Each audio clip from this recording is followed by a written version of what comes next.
En el verano de 1945, un grupo de los científicos más brillantes del mundo se reunió en el desierto de Nuevo México para presenciar algo que nunca antes había ocurrido en la historia de la humanidad.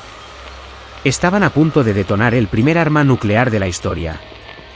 Pero la noche antes de la prueba, varios de ellos firmaron una petición pidiendo que se cancelara todo. Sabían exactamente lo que estaban a punto de liberar, y tenían miedo. Todo comenzó en 1938, cuando dos físicos alemanes, Otto Hahn y Fritz Strassmann, descubrieron algo perturbador en su laboratorio de Berlín. Al bombardear átomos de uranio con neutrones, el núcleo se partía en dos, liberando una cantidad de energía imposible de explicar con la física conocida hasta ese momento. Era la fisión nuclear. Y los nazis estaban en Alemania. La noticia llegó rápidamente a los Estados Unidos. El físico húngaro Leo Szilard, que ya había patentado el concepto teórico de una reacción en cadena nuclear en 1933, entendió de inmediato las implicaciones militares. Si los alemanes desarrollaban una bomba basada en fisión nuclear antes que los aliados, la guerra estaría perdida antes de comenzar. Szilard decidió hacer algo que cambiaría el mundo para siempre. Szilard convenció a Albert Einstein, el científico más famoso del mundo, de firmar una carta directamente al presidente Franklin D. Roosevelt. La carta advertía que Alemania podría estar desarrollando armas de una potencia destructiva sin precedentes, y pedía que Estados Unidos iniciara su propio programa nuclear de inmediato. Roosevelt leyó la carta en octubre de 1939. 2 semanas después de que Alemania invadiera Polonia. El proyecto Manhattan nació oficialmente en 1942, bajo el mando del general Leslie Groves, un militar conocido por su carácter duro y su capacidad de gestión. Groves acababa de supervisar la construcción del Pentágono. Su siguiente proyecto sería construir el arma más destructiva de la historia humana, con un presupuesto secreto de $2.000 millones, equivalente a más de 30.000 millones en valores actuales. Groves contrató al físico Robert Oppenheimer para dirigir el laboratorio científico del proyecto.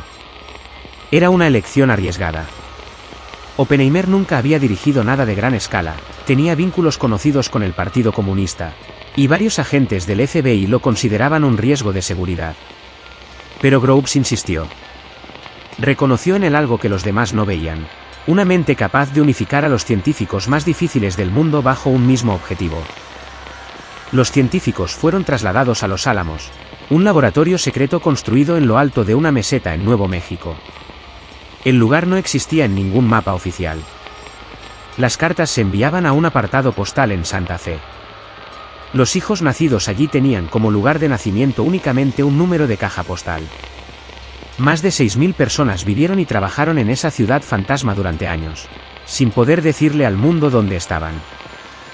Lo que ocurrió dentro de Los Álamos fue uno de los mayores esfuerzos intelectuales de la historia. Físicos de 12 países diferentes, muchos de ellos refugiados que habían huido del nazismo, trabajaban 18 horas al día resolviendo problemas que nunca antes habían sido planteados.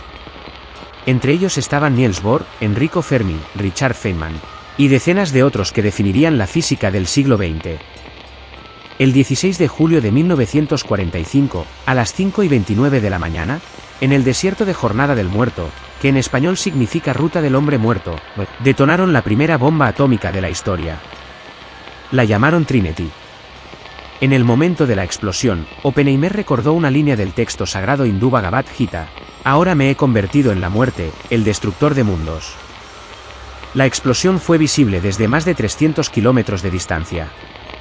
La onda de choque rompió ventanas en ciudades a 160 kilómetros del epicentro. Un observador ciego que estaba a varios kilómetros del lugar dijo haber visto un destello de luz.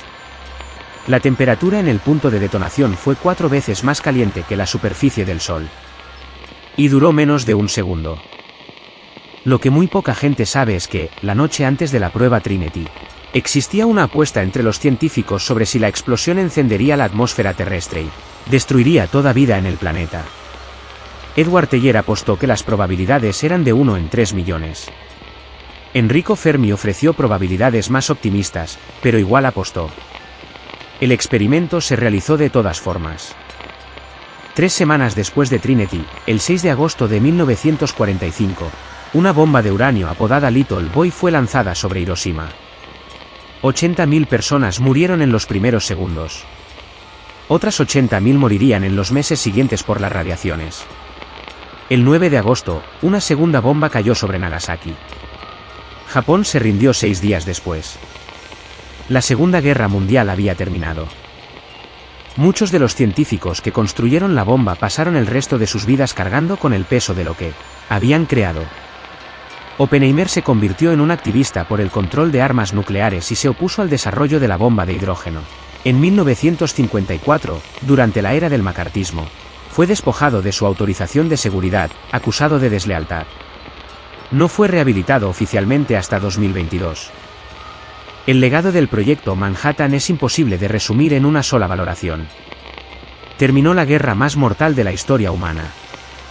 También inauguró la era nuclear, una era en la que, por primera vez, la humanidad tenía en sus manos la capacidad técnica de extinguirse a sí misma. Hoy existen más de 12.000 cabezas nucleares en el mundo. Aproximadamente 90% de ellas pertenecen a Rusia y a los Estados Unidos. La próxima vez que escuches hablar de física cuántica, de energía nuclear, de satélites o de resonancia magnética, recuerda que todas esas tecnologías tienen una raíz común. Un grupo de científicos asustados en un desierto de Nuevo México, trabajando contra el reloj para detener a Hitler, que sin querer cambiaron el mundo para siempre. El fuego que robaron del átomo todavía arde. Y todavía no sabemos si fuimos lo suficientemente sabios para merecerlo.